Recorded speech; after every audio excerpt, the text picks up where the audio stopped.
So I'm excited to be here today, particularly with these two distinguished gentlemen to my right. So we're going to get through my questions for these guys and for myself sometimes, and then enough time for you guys to have your questions, and we'll go from there.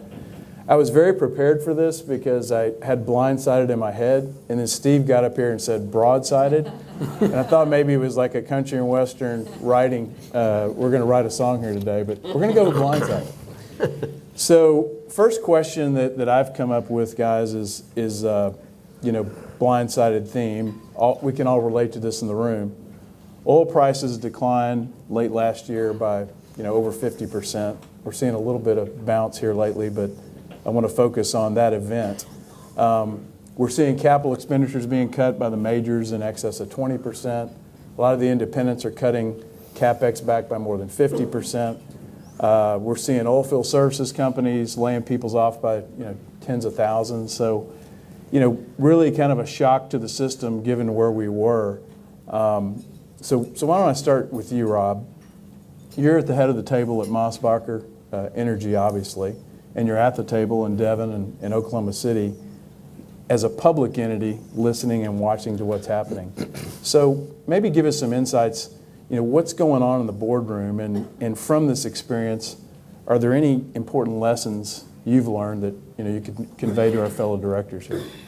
Well, I've been around the energy business all my life. My dad started our business in 1949, so I grew up around it, and then I went into it full-time in 1981. One of the first things I learned was not to try to predict what's going to happen to the price of oil, because I've historically been wrong. Fortunately, I have way too much company in terms of being wrong. This is unique. We've been through several of these, as everybody in this room knows who's been around this industry for a while. This one is different. And it's different in terms of the way particularly the Saudis are dealing with this. Historically, the Saudis have been the swing producer. When there's excess production, the Saudis take what seems to be a magnanimous, but I think it's an economically smart position of absorbing the excess production, being the swing producer and cutting back. This time, the answer was no. We're not doing that, because as we've cut back historically, we lose market share. So I think what's interesting is, one, they're in it to protect their market share. Therefore, they've discounted prices and they've helped drive things down. Second factor is, obviously, we've added 2-3 million barrels a day through shale production. I think they're very interested in seeing how responsive is this shale production to cuts in the price of oil. The answer is very, as we're seeing, as Tom went through those statistics about cutbacks in CapEx. The third is who the Saudis are trying to hurt. Clearly, there's a Shia-Sunni war going on in much of the world, but particularly concentrated in the Middle East.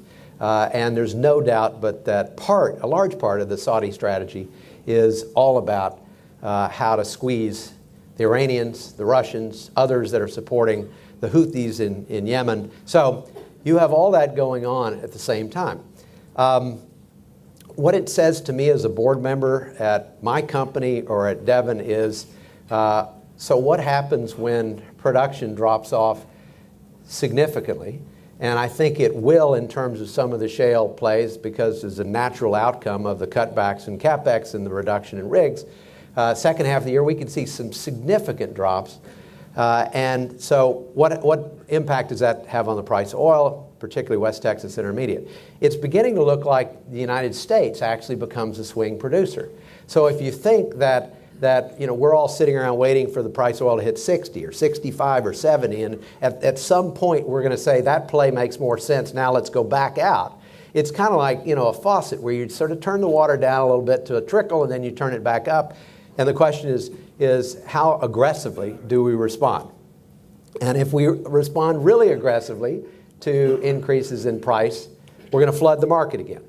Then it's going to come down to a question of what kind of economic growth is there in the world that can absorb it, and who else is out there. So I think, unlike some of the past declines or collapses, where it's been more of the V, sharp cut down, fairly sharp increase in price, I think we're looking more at the sort of hockey stick, sharp cut down, and then slow recovery. And so as boards, I think we have to start thinking about the new normal being $70, $75 oil maybe as an average price. Hopefully it's higher, and I always hope it's higher. But I think that's what we're looking at in terms of a new approach. That means you have to high-grade prospects more than we were, and look very carefully at the economics of each one of them. Very good. So Chase, Rob's touched upon, briefly Saudi Arabia, what's going on in U.S. shale play. So thinking about some of the other potential risks out there or things that can occur, what's going on with the powers that be in really other OPEC countries, let's say outside of Saudi Arabia? I think Rob touched upon their motives and maybe some of their actions.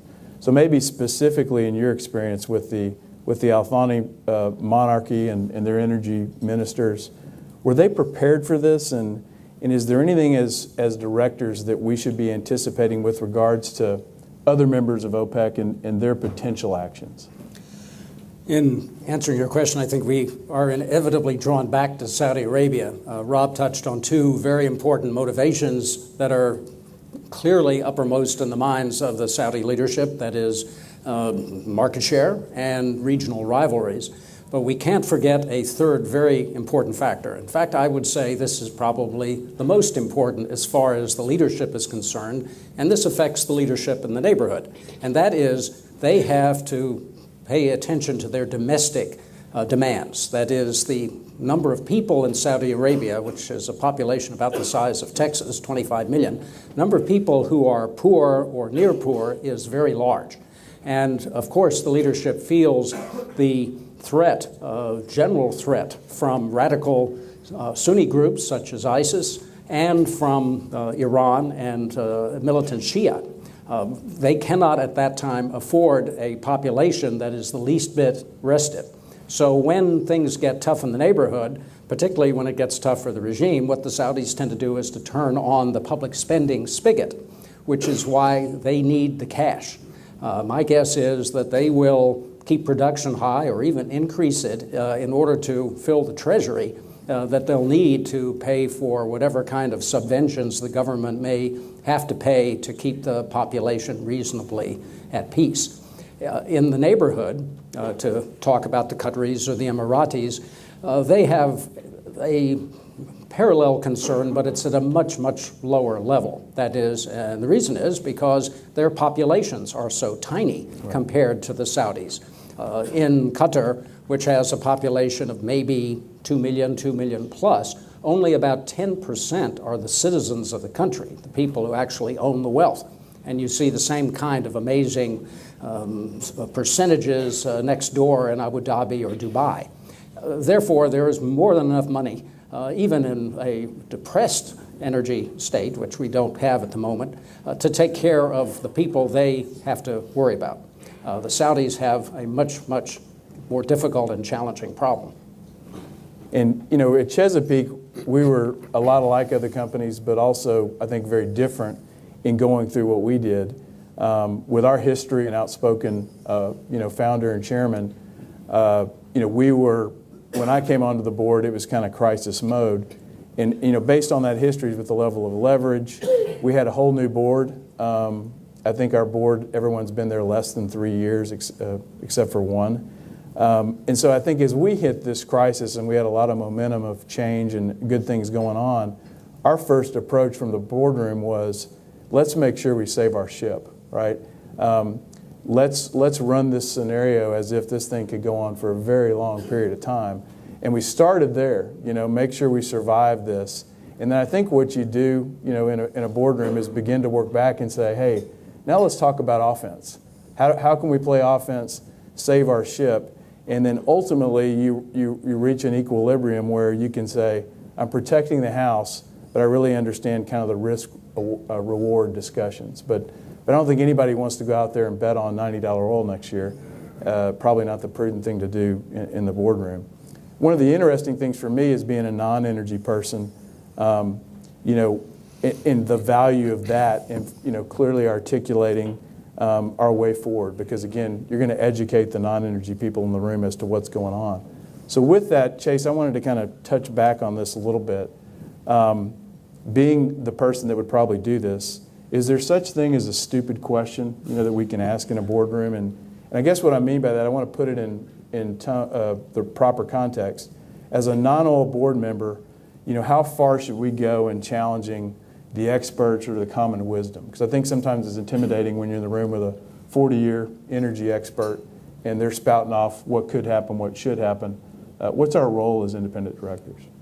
Thank you. I think the answer applies not just to corporate directors, but to anybody in a responsible position, in a nonprofit board or as a government executive or as a corporate executive. And that is, there is a degree of respect, of deference, of trust that you give to the experts. And fill in the blank. That can be senior executives, it can be consultants, it can be military officers, it can be ranking bureaucrats and diplomats. But they do deserve a degree of respect and deference. But in the end, it is up to the director, the executive, to exercise judgment. And that is formed in any number of roles by being alert, being as informed as possible, and by asking questions. I can't say the number of times in my experience that I have just gone ahead and asked the question that I sort of thought might be considered the dumb question because maybe people thought or might think that I should know the answer, or that I was so unsophisticated with the subject matter that this would be a confession of being an ignoramus. But asking that question had two effects. Nobody naturally thinks that about you. And what I'm saying is this is the hesitation that a person might have in asking the obvious question, asking the question that needs to be asked, that two things happen. Not only do you get informed, but I think in a very large percentage of the cases, other people around that table are grateful that you asked that question because they were wondering exactly the same thing. And pivoting off of what you just said a moment ago, Tom, about experts, I think of John F. Kennedy, who came into office. He inherited a lot of experts at CIA and Joint Chiefs of Staff and the State Department from the Eisenhower administration. They had this little plan called the Bay of Pigs. He was a new president. He trusted these respected elders, and we know what happened. A year and a half later, when missiles were discovered in Cuba, he convened the experts of his administration, and they had many days of intense discussion looking at the intelligence, and he listened to these wise men of his own time, but their predominant recommendation was to bomb the missile emplacements in Cuba. What Kennedy did was something totally different. He had learned not to automatically take the words of the experts. He trusted his own judgment. He wanted very much to leave a way out for Khrushchev. And he found that way out and defused the greatest crisis of the nuclear age. That was an example, I think, of an executive who did two things. One is he learned from his own personal experience, and he had also learned from reading, from history. And a book very influential with Kennedy was Barbara Tuchman's book, The Guns of August, which basically told how the great powers of Europe stumbled into the First World War. And he did not want that to happen in the nuclear age. Very interesting. So now I think I want to go to our second topic, and since we have two experts from the region, I'm going to stay there for a little bit longer. And the topic I want to bring up is really the fractured, geopolitical environment that we operate in today. It seems today that even sovereign states are playing a more destabilizing role as they grapple with, both political unrest and more acute domestic issues that they're having to deal with. Not to mention the non-state actors that are on stage today that didn't seem to be as visible in years past, that threaten both people and businesses. So I'm going to start with Chase and come back to Rob. But on Chase, I know you returned stateside in 2007, I believe it was. But you were living pretty close to the action over there. And Qatar's been very influential in supporting several of the rebel groups, particularly around the Arab Spring. Qatar's also very active in expanding the Al Jazeera media network. What are some of your observations that you might bring as a unique perspective to our boardrooms regarding this, destabilizing environment that we're having to navigate, whether it be existing investments or potential investments we'd like to make in that part of the world? The Middle East, and of course that covers a very broad geographic area, so I'll confine my definition for your question just to the Arabian Peninsula, the Persian Gulf, and neighborhood, which tends to be the one of greatest economic interest. That is a part of the world where things are always very new and very old and very familiar. You can go back and read history from the immediate post-World War I period of the formation of the modern state system, and it reads almost like today's headlines, where the different pressures that went into the shaping of the modern Middle East are still what people are living with. So, therefore, there's a lot that's very familiar. But there's always something new. And what is always something new is the non-state actors, the organizations like ISIS. ISIS pretends to be a state. It would love to be recognized as one, but it is a larger than normal gangster group that has had some success geographically in Syria and Iraq. There are other groups, some of which we're quite familiar with, such as Al-Qaeda or the Al-Qaeda in North Africa, in the Maghreb, and counterpart groups in places like Indonesia, Philippines, Boko Haram, and Nigeria come to mind. These are both mysteries to policymakers because they don't act according to the old rules, and at the same time, they are exposed to the world through social media, through open source information that is available to everybody. Now, it may be pretty grim reading, and it may require somebody's help, a translation service, but there is every opportunity today for people who are concerned about a particular part of the world to gain a lot of very solid and useful intelligence through open sources. It doesn't necessarily require leaving your office in order to do that. It's always more useful to see something on the scene. In the case of a country like Qatar, just to mention that, but you could say the same is true about their neighbors, the United Arab Emirates. They live in a very dangerous neighborhood that will always be overshadowed by Iran. That's the way it's been throughout history. They have always known of that looming presence across the Gulf, and they know it will always be there. What they're not sure of is whether we are always going to be there as their protector. For the immediate future, the United States, helped by a few other countries, France most impressively, will be there in some form or fashion militarily. But they cannot count on that, and the Saudis in particular have great despair over future American policy with regard to the Obama administration. And a final thing, which once again shows how reading back is very valuable to reading forward in the news, is the, whatever you want to call it, approach, maybe friendly gestures toward Iran by the United States. This absolutely scares to death the Sunni Arabs on the Arabian Peninsula. And you would think that is crazy. How could the United States possibly become chummy with Iran? What they remember is, for them, like yesterday, the 1970s, when Nixon and Kissinger basically said Iran is going to be our surrogate in that part of the world. Now, it was a different Iran under the Shah. The Shah was a devoted American ally. The Ayatollahs clearly are not. But to the Sunni Arabs, they still look at it in the larger picture of that Iran becoming friendlier or closer to the United States, and that scares them quite a lot. Okay. So Rob, most of us are familiar with the basic premise of Islamic State. I think that's the latest name, and Al-Qaeda. But, you're all over the world, and, some of the things that, what I'd love to touch upon, some of the things that we should be thinking about when we discuss risk from non-states.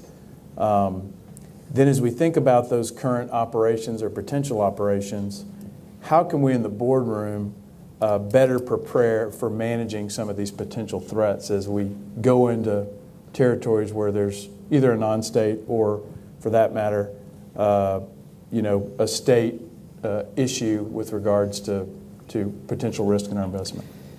Yeah, I think a couple of points on that. One is, we all like to be able to identify and to quantify the risk we're taking and the exposure we may have if something goes wrong, whether it's predictable, unpredictable, you're blindsided, you're broadsided, however you're hit.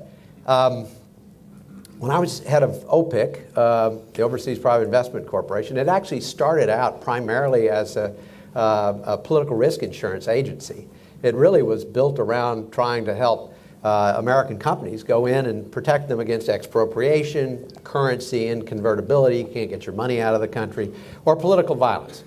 But the reason it worked and the way it worked was that we were dealing with state players.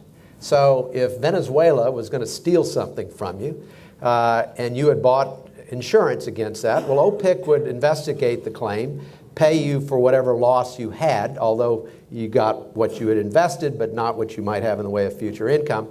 And then we would hold that claim as a sovereign part of the United States government to go after an eventual government that would repay us. So an example would be India, Dabol, and the claim that was that as a result of an Enron investment had created significant losses. And so OPIC had insured that, and they went after the Indian government, which at the time was under the BJP party. They didn't like the deal that had been made with Enron. They said, we're not going to pay this claim. And OPIC's response was, fine, we'll wait. And they did until the Congress party came in and then restarted negotiations, and the Congress party paid the claim. So it operates, OPIC recovers over 90% of the claims it pays.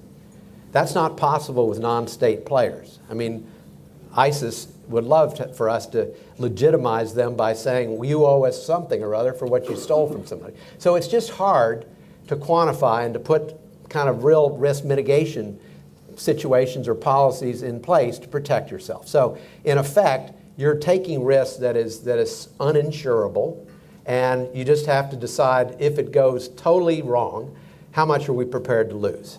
And totally unpredictably. I mean, things that come in out of left field. One other example is fascinating in terms of impact. Pandemics, Ebola.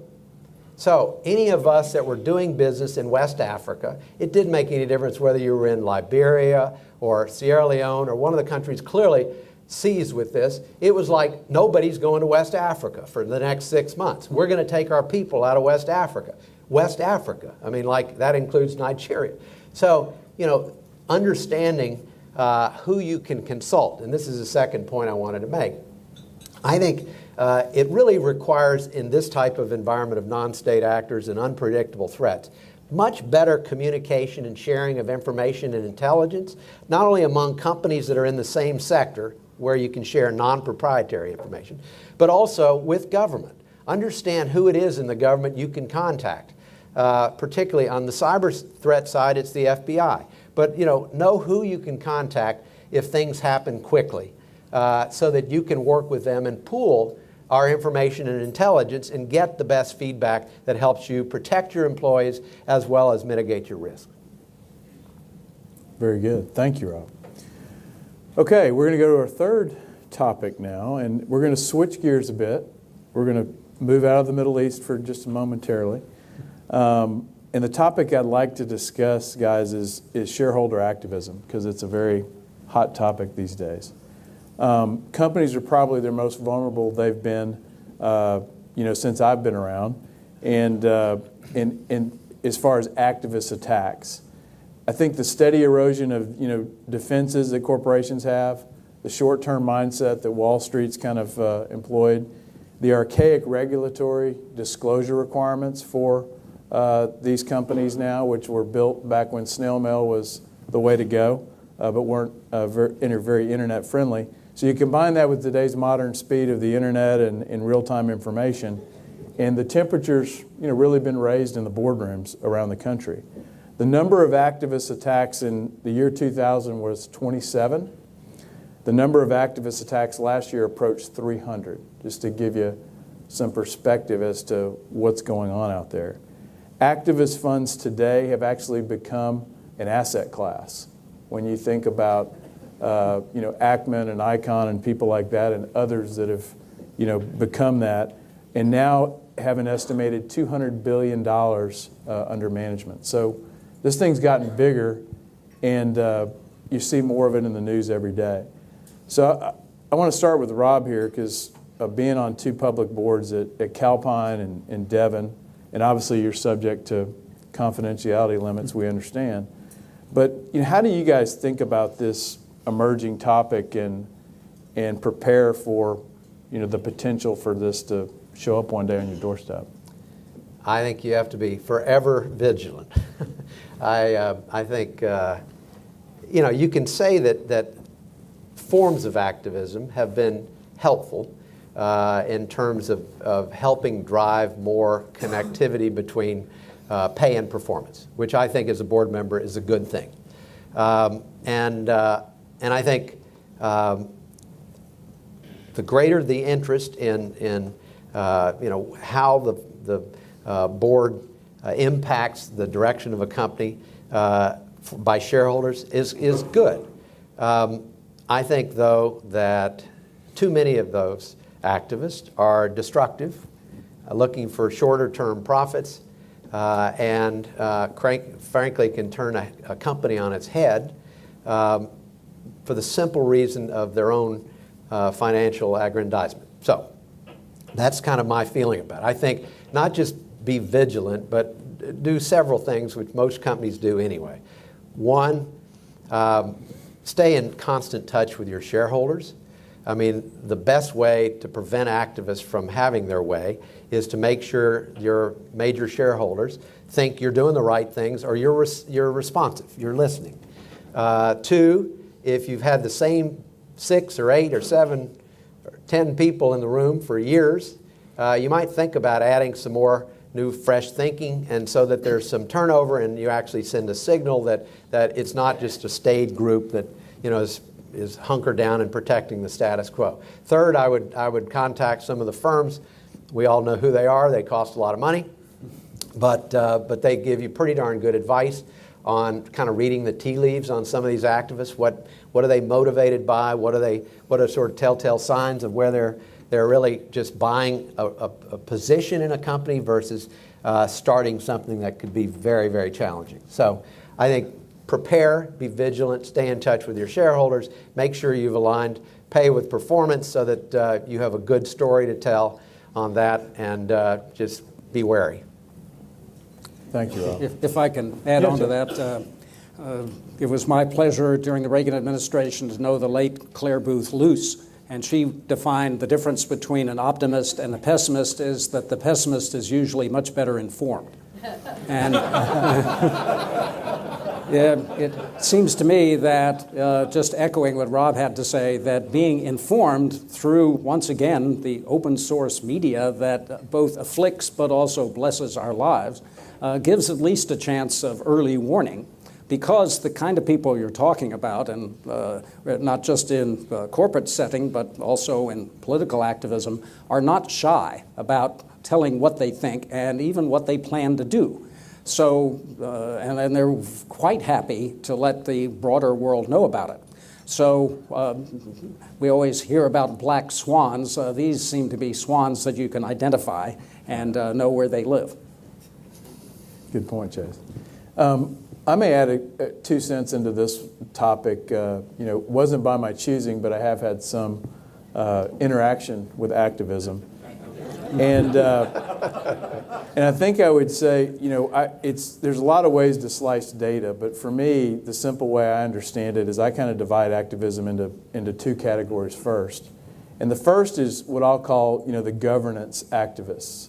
And the second one I would call the business activists. So the government activists being governance activists typically have no money, but they're loud, and they like to point out governance issues, and they have different reasons for doing this, I think, but I've had some experience in that arena with SCI. And the second, what I'll call is the business activists. And I'd put, to put a face on that one, Carl Icahn, right? So maybe governance is a way to get in, but the real intention is well beyond governance. And it's really about their ability to make a return. So I've had some experience there, I'd say on the Chesapeake side. And I think the reason I really want to sound this warning shot is we've been lucky enough at SCI having a great team over there to help drive performance. We've had 30% total shareholder return now for 3 years in a row. We've had 25% compounded return over 5 years. S&P's 15%. So you think, right, we're immune from an activist pen? No, not in today's world. That does not shut them up anymore. And so you really got to deal with these people. So we've had one called Change to Win. It's funded by, pensions from unions. They wrote a letter to our board surrounding diversity, tenure, age. We've got a founder, Mr. Waltrip's 84 years old, that's still chairman of our board. He's a very valuable part of our organization. And they really kind of took some shots at those issues. And so you can handle it a couple different ways. We could say, hey, these guys have no money, let's not address it. We took the different tact, and we went to, they were in Washington, D.C., and we went up there, chairman of the nominating committee, myself, general counsel, and we met with these guys. And I think it was a good meeting. I don't know that you ever win, but what we really did is we went in, we listened to their concerns, we clarified some facts for them, because a lot of times these guys are reading from the outside and really don't have a perspective. So I think we took 50-60% of the issues off the table just by sitting down. I think it kind of shocked them that we wanted to do it. But and then what we did is we listened to their concerns, and we can sympathize directionally sometimes with their concerns. We can agree to disagree on certain things. And then I think it gets back to timing. They raise some issues around tenure, age, those types of things. And we say, look, those are concerns we have too. And we have a plan.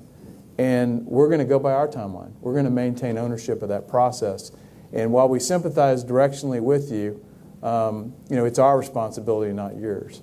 And I think, again, we're not done dealing with people like this. But if you don't deal with them, I think the problem is they continue to bang the gong, and then here comes Carl Icahn, right? And that's a totally different issue. With regards to dealing with, I think the business activists, and again, Mr. Icahn was in the stock before I was on the board, so I didn't have the pleasure of him coming in the first time.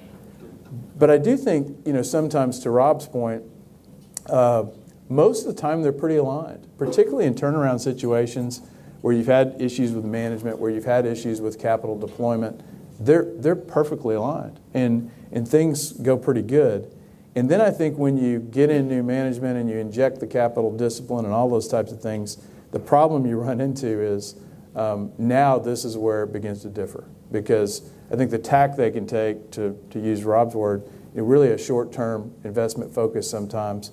Whereas as a board member, we're there to protect the long haul and make sure that the shareholders are protected over that period of time. So I like what Rob said. One of the things we did at SCI was we had a board topic, and we hired outside advisors, lawyers, we hired bankers, and we said, let's think like an activist now. What if Carl Icahn showed up tomorrow? And we really played that scenario. We looked at a variety of structures, and we had the answers ahead of time. So not to invite anybody in, but we've thought through those, and I think we'll be very prepared if and when that day comes. These are things that we should look at. We've evaluated them. We've made those decisions. So now I'd like to shift to one of our final topics where we go to questions. Increasing regulation, at the local level, at the state level, national level, international levels.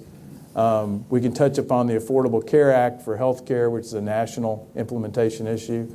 Dodd-Frank's had a little bit of an impact on our financial institutions at the national level. We hear about in the papers, fracking and water injection from various states, and maybe the impact related to tremors. We're hearing some things in Oklahoma and other places. Water shortages in the West. Starting to sound like the end of times here. It's all over the news.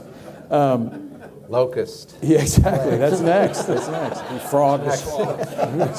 So Chase, you've worked at a variety of levels in and around local, state, national, foreign governments. not to mention serving our country, by the way. Thank you very much in the U.S. Navy. We appreciate your service. In your experience, is this the most difficult environment that you've seen companies having to navigate as it relates to regulatory issues?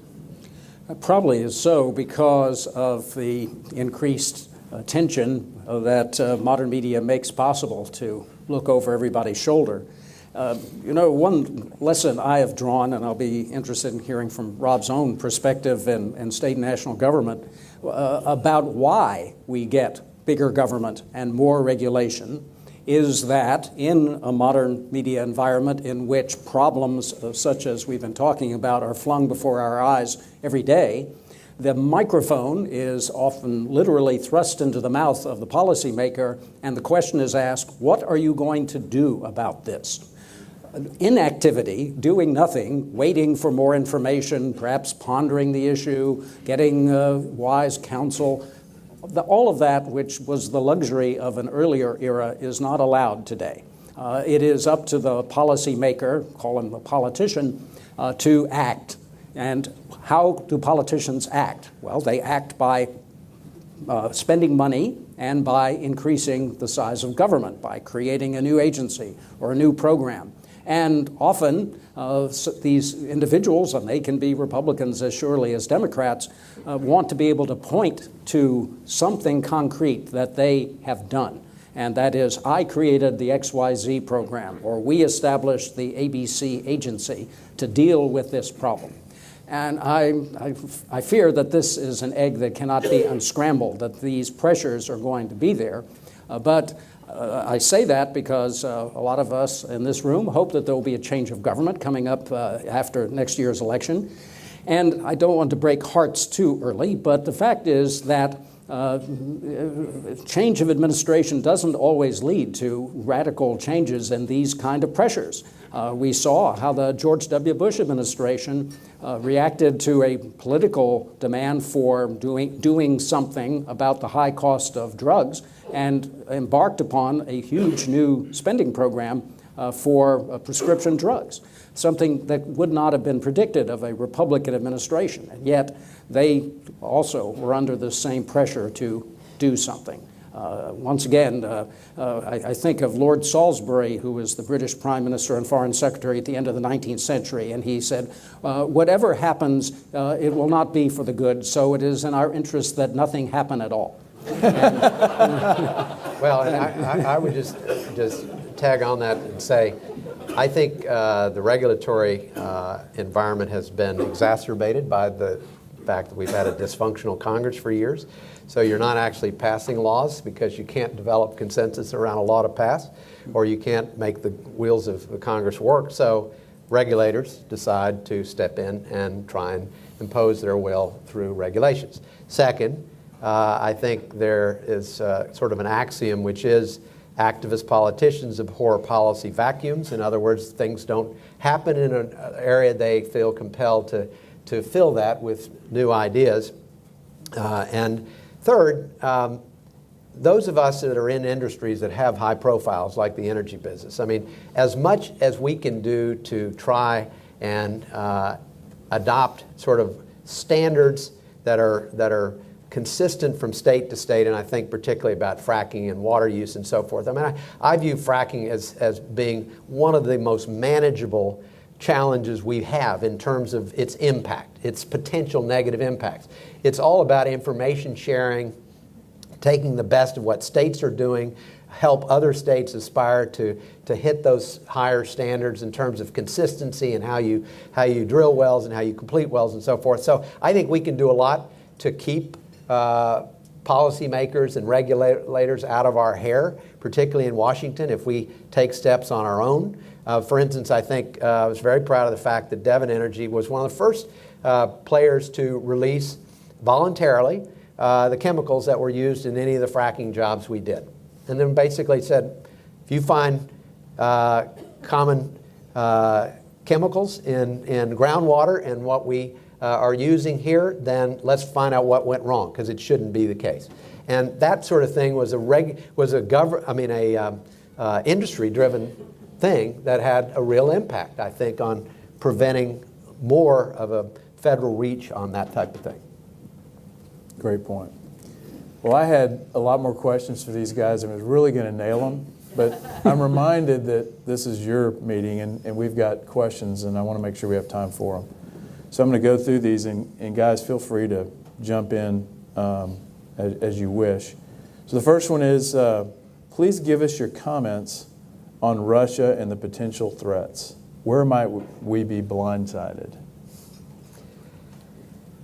Well, President Putin has probably exceeded most people's worst expectations in terms of his willingness to be a rogue player.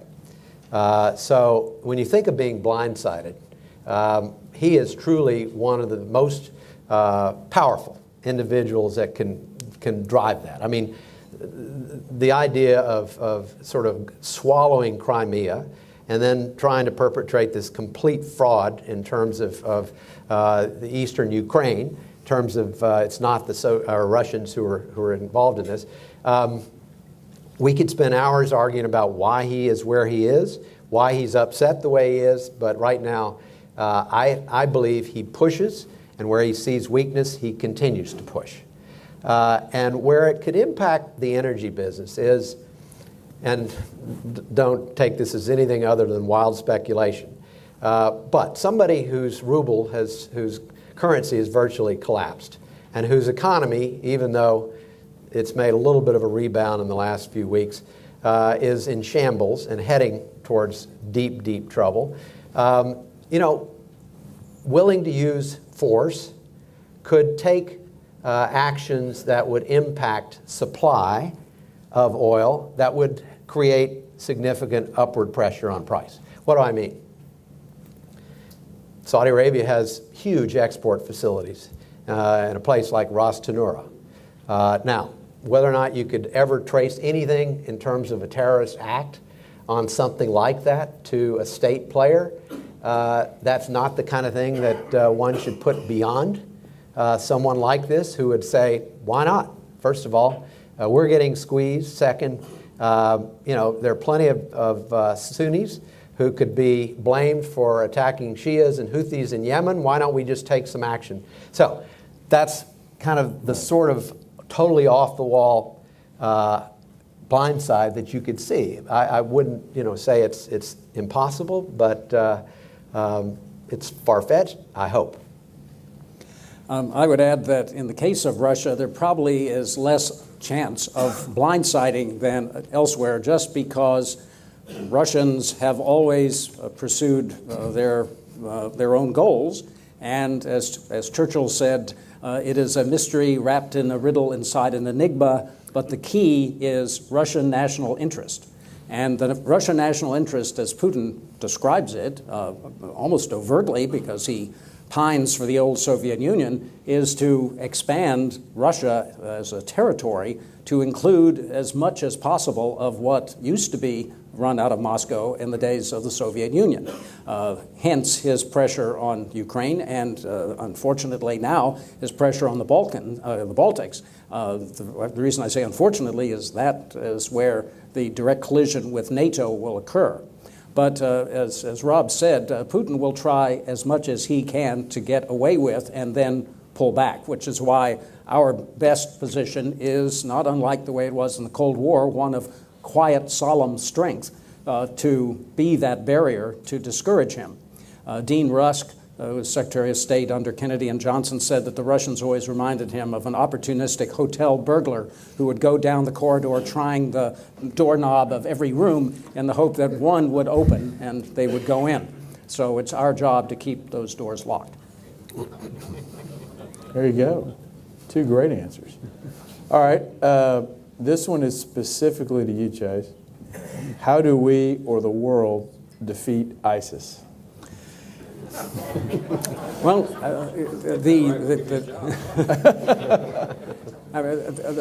let me answer this more broadly, because ISIS is a manifestation of a general infection throughout the Muslim world, which is found, unfortunately, in many other places than just Iraq and Syria. We see it in northern Nigeria. And we've seen elements of it in other places like Libya and even scattered spots in Southeast Asia. That is based on years and years of sentiment on the part of Muslims, particularly in the Middle East, that they have been occupied, humiliated, constantly beset by the West. This is their belief, this is their historical lesson, and this is their constant nightmare. And it is a nightmare that they relive all the time. It may not be true, but that's the perspective that they see. And as a result, they want to appeal to the breadth of the Muslim world, the 1.5 billion people who are Muslims who are not in the business of beheading people or killing people in other grisly ways as ISIS is. But what they are hoping for, and their target are disaffected youth in the West, is to make them appear to be the force, the counterforce to these constant insults by the West against Islam. And that's why they engage in all of these horrific acts, is as a way of saying to these people, we are the best defenders of Islam. The only thing that is going to counter that in the case of ISIS or Boko Haram or Juma al-Islamiyah is a counter-narrative, and that counter-narrative has got to come from the Muslim world. In fact, if it comes from us, the bigger us, the United States and Western Europe, it's not going to have the same credibility. I like to think that that realization is dawning in various Muslim countries, and to the degree that that counter-narrative can come, that yes, you can be a fine and proud Muslim and not adhere to this particular line of thought, is one that we should encourage, but we cannot overtly encourage it because then it would appear to be our plot, and that would only underscore the narrative that ISIS and others have. In the shorter term, ISIS is only going to be defeated by a military force on the ground. That is, it cannot be defeated just by airstrikes or drone strikes. It is going to, one day or another, going to have to be defeated militarily. And where there has been pushback against ISIS, it has been because the Iraqi army, helped by Iran, has been able to be that force. It's not the force we want, but that is the only one that's had any success to date. So, Rob, it looks like Hillary's going to be our 2016 Democratic nominee. Wonder your thoughts, if you can handicap the field, who's most likely to rise to the top on the Republican side? And what are the pivotal issues that will determine the outcome? It's right here. Let me talk a little bit about ISIS, because Much easier. Well, look, everybody, I mean, we're being bombarded with polls already, so I don't need to repeat what the polls say. I mean, you know, those of us who have long-term relationships with a certain family from here hope that person that is in this race from that family is going to emerge. But I'd say, you know, the Republican Party is in the midst of a full-fledged battle. And it's the battle that's been going on for years. And, you know, what we have this year that we haven't had in years before is no sort of it's his or her turn candidate. So heretofore, you know, we've had people who've run, they finished second or third, but it was their turn next time. We have nobody in this race that has that kind of hold on the nomination, which means I think it's just going to be wide open. I think that the battle between the far right, as I would characterize it, or the ultra-conservatives, or however you want to put it, and those who are regarded as more establishment party is going to be fought out day after day. I think the party clearly has moved to the right. So, you know, people who used to call themselves moderate Republicans are endangered species, and that's the way the party likes it. So, so I think it'll be a fascinating process. And Chase, what would you say are the pivotal issues that should that people could determine the outcome of this election? What do you think about it? A few miscellaneous thoughts here. One is that there is a chance, and it may be bigger than I'm willing to bet at this point, that something will happen and Hillary Clinton doesn't run. And that, I think, must terrify the Democratic Party because they really have no bench strength. Who else has come forward to even think of challenging Hillary but a few miscellaneous people who are very poorly known? Now, that's the way to bet, but one thing that I've picked up over years and years of watching this is that this is still way too early to make any solid declarations about nominees. You really can't do that until at least 6 months before the primaries. And as we've seen, the primaries have a way of shaking the box and stray people popping out. That certainly can happen on the Republican side. So let's reconvene in a few months and give a few more learned comments. One thing that I will say early that we tend to forget for 3.5 out of every 4 years is this thing called the Electoral College. And the Electoral College in recent years has been trending very strongly toward the Democratic Party. The Democratic Party starts out, whoever the nominee is, be it Hillary or non-Hillary, with California, New York, Pennsylvania, Illinois, Michigan, and as a result, they have a big lead just going in against a Republican Party in which Texas is about the only big state. Putting it another way, George H.W. Bush was the last Republican to carry California, Illinois, Michigan, Pennsylvania, New Jersey, Connecticut, northern New England, etc. George W. was the last to carry Ohio, Virginia, and Florida, which used to be bedrock states for a Republican Electoral College majority. And one of the reasons I'll say the name, the reason I'm a strong Jeb Bush supporter is I think he is truly the only Republican candidate who has a hope of putting together an Electoral College majority. Put another way, he has to reassemble the states that voted for his brother in 2004, and that wasn't much of a margin. So that is the issue that we know is going to be faced as of November 2016, and maybe we'll reconvene and give some wisdom then, too. Okay. Well, to close on a note that I think is helpful to the boards, I'll do this last question. What advice do you have for boards on the best way to engage with management on their crisis management plans and or interactions with shareholders? As a board member, what should we be doing?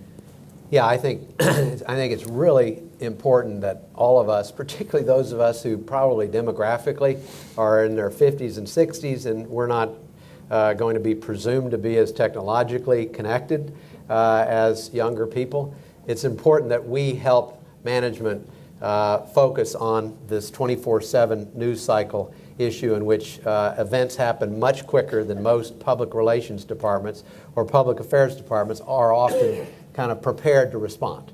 So my advice would be, we're in a world in which you've got to be, rapid response matters, and that there are outside resources that should be lined up in advance based upon some anticipation of the areas where you might encounter this, so that you have people almost on speed dial, so that if something happens, you're not, you don't spend 48 hours among the internal staff trying to figure out who should we call who can tell us about this, because we don't have the resources to do it. You really have to have those people identified in advance and be prepared.